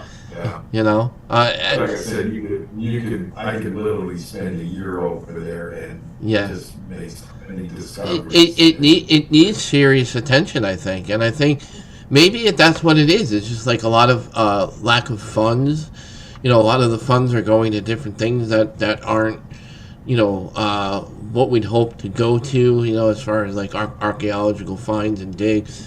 But yeah, if like somebody's watching this episode of Out of This World podcast and they see you as a guest on my show and they're listening to this and watching this, I think that's a great idea to have an expedition just based on that, and having you orchestrate, you know, with your research and all the work that you put in over the years and your input and, you know, directing and guiding, and like, I think that would, to me, would be very entertainable and like not only be a cool thing to watch on TV, but just to learn like how you know, from the journey of day one to the journey of where you are now, like that itself, like it's so much, it's so insightful and so informative, and what you've shared is like, my brain feels like it's like out to here. Well, let's kind of compare. Like, you ever watch that show, Oak Island? Yes, I love that show. Yep. Yeah. So, kind of the same concept. I mean, you could do a series of, you know, of a team over there researching, and, you know, oh, today we made this discovery. You know, wow, you know, this little thing, but that little Egyptian thing is really big. Oh, today we made a big discovery. We found this, you know, and you have to make it a scholarly work, you have to have an honest team, because you have to excuse your own bias. Obviously, I would have a strong bias. Right. You have to have people on my team that could balance that and say, well, we may have found you today that does not support Robert's theory, you know, and we're going to be honest about it. This doesn't fit, you know. So you have to have an honest team if you're going to make it a real scholarly work, not just a TV show, but an actual scholarly research. Well, how about like, how about challenging them to disprove your work? Now that would be something, if they could try to debunk all the things that you came up with, and then like if they were able or not able, like their findings, that alone I think would be more interesting. And you know, I mean, okay, if we can't find an expedition, you might have some listeners that decide, you know what, I'm going to do my own research on this topic, and they might find something. They might email you back and go, hey, I found this evidence that Roberts might be wrong about something, you know? Yeah. And there's, you know, a big question. Orichalcum. Have you heard of orichalcum? Yes. Yep. Yeah. And I mean, it's, you know, Plato says that the Atlanteans had orichalcum, and he said it was only second to gold in value. and nobody knows what orichalcum is. People have been speculating for years. Maybe it was some type of similar to bronze but different, or maybe it was this. But Plato doesn't tell us what it is. And you're like, but Plato knew what bronze was because he had bronze. So he knew what copper was. Yeah. So he would name it copper or bronze. So what is orichalcum? And he said that that it glowed red. He says that orichalcum would shine red. So what kind of mineral or metal can you pull out of the earth that is very valuable for the Bronze Age or pre-Bronze Age period? We have to look back then, not now. I'm thinking of myself maybe like sapphire or like a ruby. And I think you're getting close. Close? Oh, okay. On Sardinia, there Mount, I wrote the note, Mount Archi. I think it's just pronounced Archi. Where did I wrote a note? I had to write notes to myself because I forget too. Mount Archi, ARCI. A huge deposit of obsidian. Obsidian, okay. And including red obsidian. Oh wow! A lot of people. I always thought it was black, right? The most common obsidian is black, but actually obsidian comes in different colors. Okay. And including red. I didn't know that. Wow. Sometimes referred to as mahogany obsidian with the red. Okay. So I'm like, okay, is it possible that is pulled out of the ground? When you look at early Bronze Age, obsidian was extremely valuable. It was made tools and weapons and mirrors. It was a valuable thing. Now, by the end of the Bronze Age, obsidian kind of goes to the wayside. They don't need it anymore. You're making tools and weapons out of bronze and then later iron. But at the early Bronze Age, pre and early Bronze Age, obsidian was a very valuable item. And here, this entire mountain of obsidian on Sardinia exists even today. And they do pull red obsidian. So then, and again, I don't know if I'm right, but I wondered if orichalcum could be this red obsidian that Plato was talking about. Nice. Total speculation on my part, but I'm kind of like, nobody knows what orichalcum actually is. It's fascinating because everybody wants to know, what is he talking about? Yeah. Orichalcum. Yeah. Literally says it's taken out of the ground, and he says that it's second to value only to gold. So that's all he tells us. And it shines red. Yeah. I was gonna say silver, because isn't silver right up there with gold? But it doesn't. Silver doesn't shine red. And he ain't silver. He says it's silver. That Atlantis was rich in silver too. Right. And Sardinia has lots of silver. So, yeah. Yeah. Well, one of these days, I want to make a trip over to Europe, and that's definitely going to be a place I want to visit. That's for sure. My wife, her family's from Sicily. They actually immigrated over here from Italy by boat. The old-fashioned way. Yeah. And so she's always like, oh, I got to take you over there. You love it over there. And we're going to stay with her family. Her cousins are over there and stuff. And my father-in-law's brother is still over there. But there's so much history, in that little part of Italy and South. And you have Malta, which was also mentioned on Curse of Oak Island. They just did a whole research thing there with the Knights of Malta and the connection with the Knights Templar, that kind of thing. And I love that history over there. It's just that history is it's like you can't rack your brain around it. You'd have to spend a whole year over there. And I'm kind of surprised by the Italian government because there was a guy, an Italian journalist, Frall. His name is Frall. Sergio Frall. Now my original old website, the real old one, the first one you mentioned, is actually archaic. My friend in California that was a pioneer in website business, he built it, back in like 2000 or something. I can't remember, pretty early on. And he's kept it up all these years. But a few years later, Sergio Frall came out with a book saying the same thing that I say, that Atlantis could be Sardinia. And now he's not an historian, he's a journalist. And I actually kind of hit a mutual friend contacted me, and I actually kind of challenged him and said, well, my work predates his. I didn't openly accuse him of plagiarism, but kind of like the timing was kind of a coincidence. I don't believe in coincidences. Yeah. My website came out, and a couple of years later, he writes a book very similar.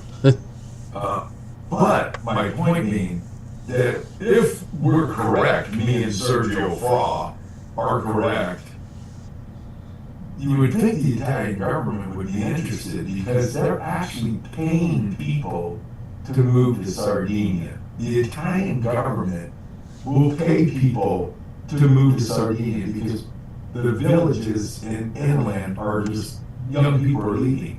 They're shrinking up. Wow. They're literally becoming ghost towns, Yeah. So if you want to live in Sardinia right now, look it up on the internet. You can actually get money from the Italian government if you move there. I'm on it. I'm on it right now. There you go. There you go. So now you would think if they need people to move there, that they would be interested in my thesis, because if I'm right, can you imagine how many people would want to go to Sardinia if it was ancient Atlantis? Right.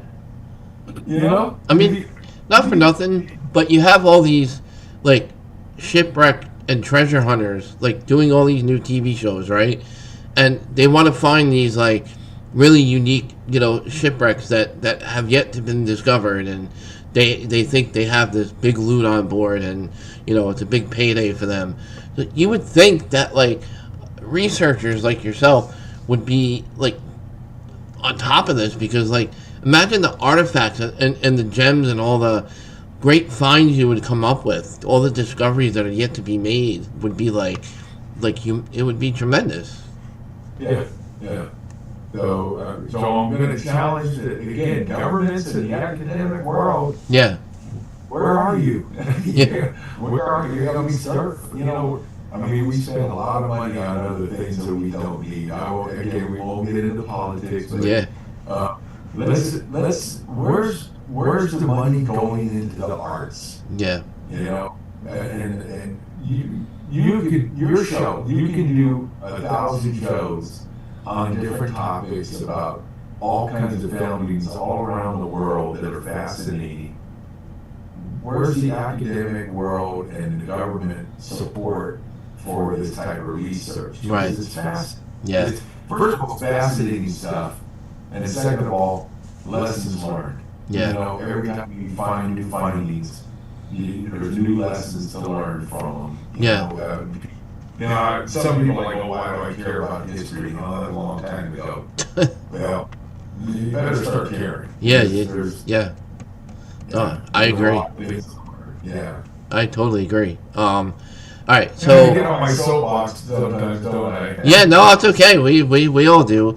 We're all entitled. Yeah. We all got to vent every now and then, Yeah, if you get on my soapbox. Yeah, it's okay. I get you. I'm passionate about it.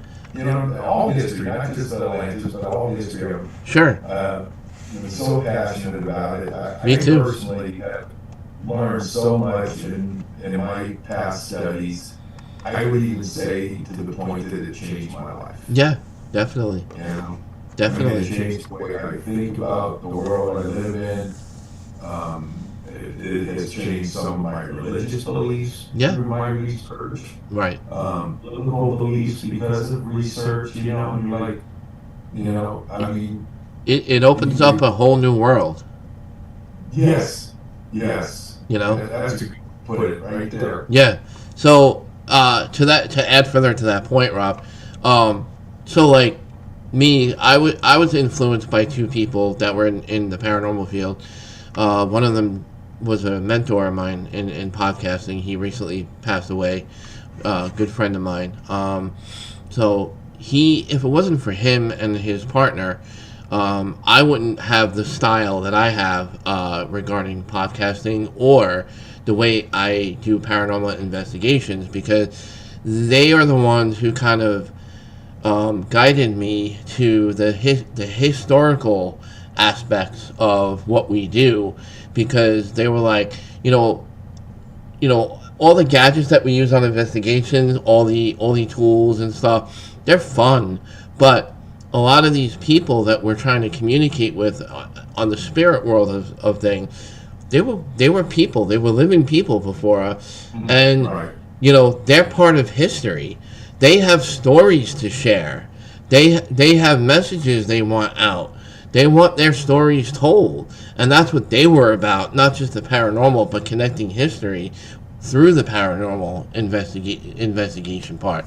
And if it wasn't for them, I don't think I would have picked up on that type of investigative style. And I think I've grown a huge passion for history. And I always tell everybody, I think it's so, excuse my terminology here. I don't want to offend anybody in any way, but I think it's un-American. Like, I see so many places being torn down for big apartment buildings and extra housing, and big luxury apartments are tearing down historic places. And I always used to say, it's so sad that how we don't preserve history as much as we do. Yeah. Well, A good example of that was now Yaron. He was one of the producers of the National Geographic show from Israel. Has done other really good work. Him and Simca did a show called Enslaved, by the way. If you ever get a chance to look it up, it was excellent. It was done on slavery in the New World, not just the United States, but all the New World, Brazil, everywhere. But anyway, Yaron he also believed, we kind of, he agreed that Atlantis was an empire. He thought I was right that Atlantis or Sardinia probably played a big part of that, but he thought that Spain was probably the center of this empire, where I think Sardinia is. But we did find some interesting stuff in Spain. It is very interesting. But where was I going with this story? My original thought just went that happens. That happens. Yeah. That happens when. What were you saying? You were just saying something that made me think of that. Yeah. What were you saying? Oh God, I just lost my train of thought. I hate when that happens. I know, especially on a live podcast. I'll come back to me, but Yeah.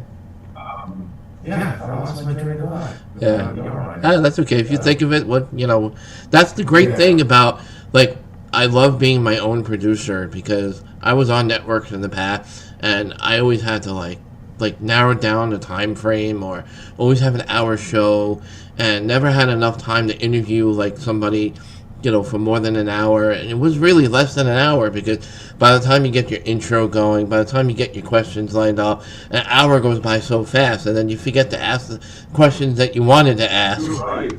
Yeah, you're right. We've already done.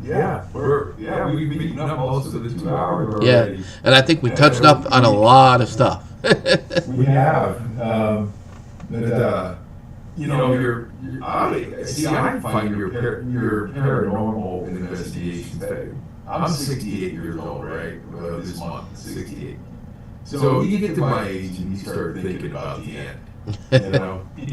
You do. It could happen in a younger life, but when you get older, you say, okay, how many years do I really have left? Right. 10, maybe 15, and then you start thinking, what is next? Or is there anything next? And of course, you hope and you believe and maybe have faith. But paranormal, your studies, if you find solid evidence of spirits, then that clearly tells you that there is something next, you know. Right. Now, we may not know exactly what it is, but Yeah. it would be evidence. So I'm actually very fascinated in that topic, Cool. you know, because hey, it should be fascinating to everybody because we're all going to come to an end. Yeah. It's one of the most sought after questions on everybody's mind. Like, it's one of those things that are always on people's minds, you know? Yeah. So that research would fascinate me. If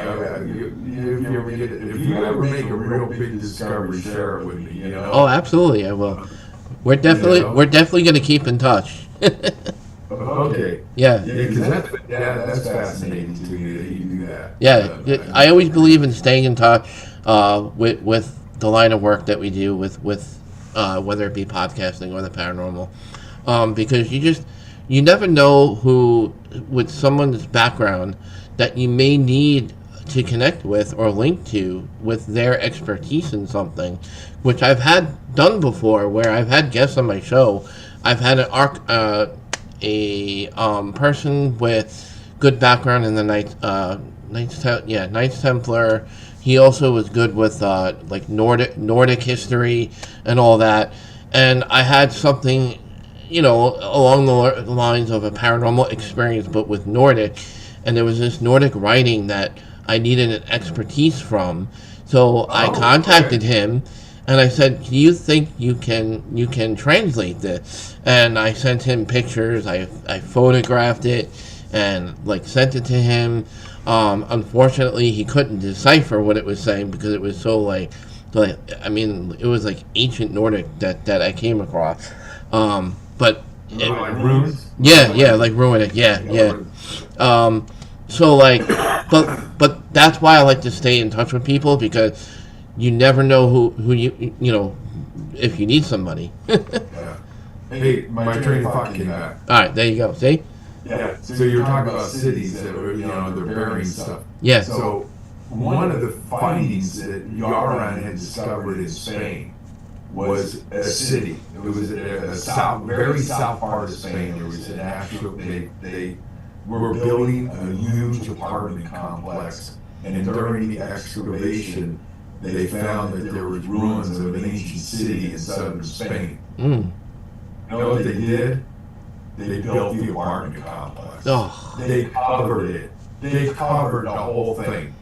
And again, it was money. You know, it's like, you know, they just covered it up. And Yaron was sick. He was like, how could they do this? You know? I bet you it's haunted. Yeah. Because for him, he thought there was a connection to Atlantis with this ancient city that was discovered. Sure. And he can't go there. There's apartment buildings on top of it. They built right on top. They said, no, okay, bury it, build. Just go ahead and build. Wow. So there'll be no research whatsoever on that ancient city that we don't know anything about in ancient Spain. And what do we know about ancient Spain? Nothing. Nothing. Wow. That's crazy. Yeah. So, well, they'll be calling us because they put apartment buildings over ancient ruins, and you know they're gonna have some activity, so they're gonna have somebody to call. There you go. There you go. and that's karma. Guess what? That's karma for putting it there. Right? Yeah. Of course, I do have to admit, I mean, different people have different opinions. When I flew over my one trip for the History Channel, flew into Istanbul, from Istanbul to Athens, and then from Athens over to the Crete. At the airport in Athens, I had a little break, and I got to talking to this guy. He spoke perfect English. He was from Greece. And I was telling him why I was there. And he's like, oh, we hate archaeologists here in Greece. And I'm like, what? I didn't expect that. What? But he explained to me that if you want to build a house, because his dad went through this, his dad was building a house. The first thing you have to do is you buy the land, and you have to pay the government requires this. You have to pay for an archaeologist to come and search your land to see if there's anything on the land. Really? And if they find anything, then they are allowed to do the archaeological work, and you have to pay for all this. So his dad, it took him years to build his house because they did find, and he goes, "You're in Greece. You're gonna find something. Oh, sure. I don't care what. You're gonna find something. Ancient Greece, something." So he said, "For us here in Greece, we don't like it because we can't build it. It costs you a lot of money to build a house here and a lot of time because you have to allow the archaeologists to come to do all their research first. Yeah. And then finally tell you you can build, and then you have to pay for it. You have to pay for the archaeological work." And but does the homeowner do they get to keep any of the findings or? Oh no! Oh. No! They don't. Damn. No, it all goes too easy. So I was kind of taken back by him when he first said, "Yeah, we're not real happy with all archaeologists here in Greece." But then when he explained to me, I'm like, that's a different perspective I would have never thought of. Yeah, no, definitely. You would, yeah, that would throw me out of left field. Yeah. It's like, okay. Yeah. But you can kind of appreciate their point of view, Yeah. Land, Long Island, went to build a house. No. We just found something. Sorry, can't book right now. Yeah. Oh, man. In a few years. Yeah, definitely. So I can't believe we're getting down to the bottom of the show. We are. Yeah. So I want to make sure that, of course, our guest has plenty of time to share any events coming up or any future endeavors, or if you'd like to share your contact information with listeners or viewers, that's up to you. I gave website information earlier. Let me just go ahead and show it again real quick, just in case anybody tuned in late. And here you go. Get Robert Ishoy's web address is right here, atlantisdiscovered.org, historicalexploration.org. And Robert, is there anything that you would like to plug right now? No. I want to thank you for inviting me. I've enjoyed it very much. Just to have an audience, to share your thoughts with, and it's fantastic. So no, I really appreciate it, and I appreciate your audience.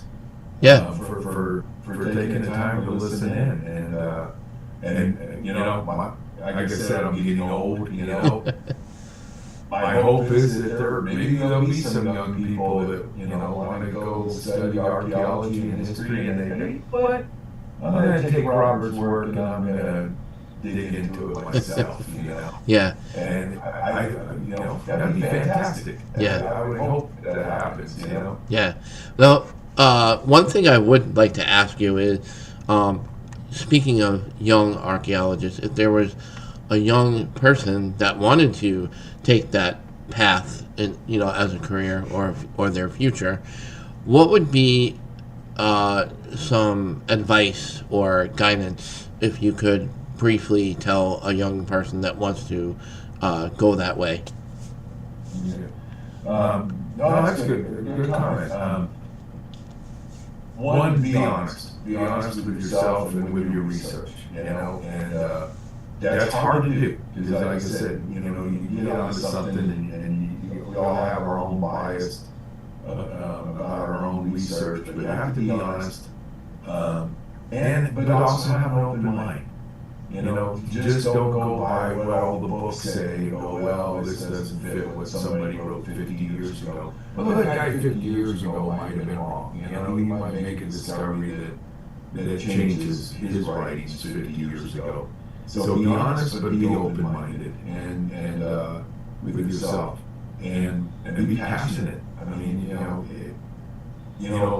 Abraham Maslow, the psychologist, he talks about, he's the one that did the hierarchy of needs. Are you familiar with him? Mm-hmm. He talked about peak experiences in life where we are engaged in some kind of work And I will say, when I was doing the research on Atlantis, I was hitting those peak experiences. I was so charged up. My focus and my work, you didn't care what time it was. There was, the clock didn't matter. If it was 11 o'clock, midnight, and you were reading and you got excited. It was one of those few times in my life I would say I was engaged in actually having a peak experience. And in a young person, you can find that. You do some kind of research that you're passionate about, and it will have a very meaningful effect on your life. Nice. Now on my website there is an email that you can get a hold of me. I started a nonprofit, but I closed it down because it didn't go anywhere. Yeah. But I still have the website up, and I still have the email, and I do check it. If Nice. they can email me, they can contact me through that website, Okay. and I'll get an email if somebody's serious about doing something. Right. I'll respond back. Yeah, especially Atlantis. Yeah. Yeah. So, But yeah. what one quick question before we wrap things up. What are your hopes as far as Atlantic goes? Like, what would be your long-term goal personally for yourself? Even though you've spent a lot of almost a lifetime researching Atlantis, but what would be your long-term hope for the end game as far as any huge discoveries in the future? Yeah. Well, honestly, and it is a dream. It hasn't happened. That's why I started the nonprofit, hoping, and I contacted a lot of people. I put in for funds, and I contacted celebrities. I did a lot of effort. Nothing ever came through. My dream would be to actually go on an expedition. Yeah. And do a film of my own of the findings. It didn't happen. I actually put a lot of effort into trying to make it happen. And then of course COVID happened too, which didn't help at all. Yeah. Nobody doing anything during that time. Yeah. So that would be my real dream. Well, in regards to that, we never know who's watching. So whoever's watching, if you heard that, make Robert's dream come true. And you go with me. Yeah. You go with me. All right, good. I want the first floor on the boat. I don't want to be like two below. I don't want to be in the what do you call it, the steam deck, So, but yeah, no, I'm there. If you get a call, I'm there. If you want me as a researcher, I could be a researcher for you. Absolutely, 100%. Yeah, okay. We can help me with the podcast or with the film. We can make sure we get the. There you go. Okay. Yeah, We can do that too.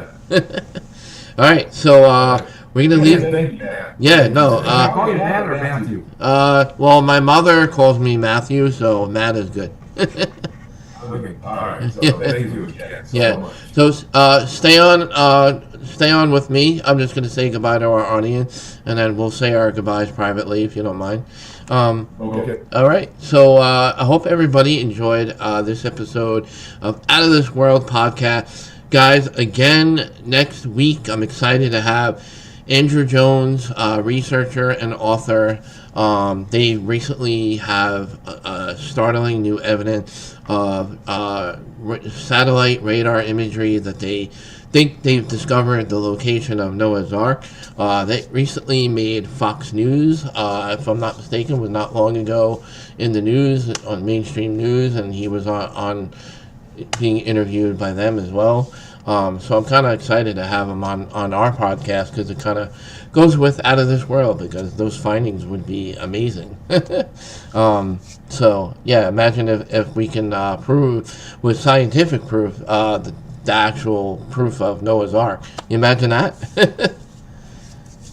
So without further ado, I'm going to go ahead and close the show. I'm going to play our little video here. Guys, as always, leave feedback. Don't forget to subscribe. Hit that little bell, top right corner of YouTube on the YouTube channel.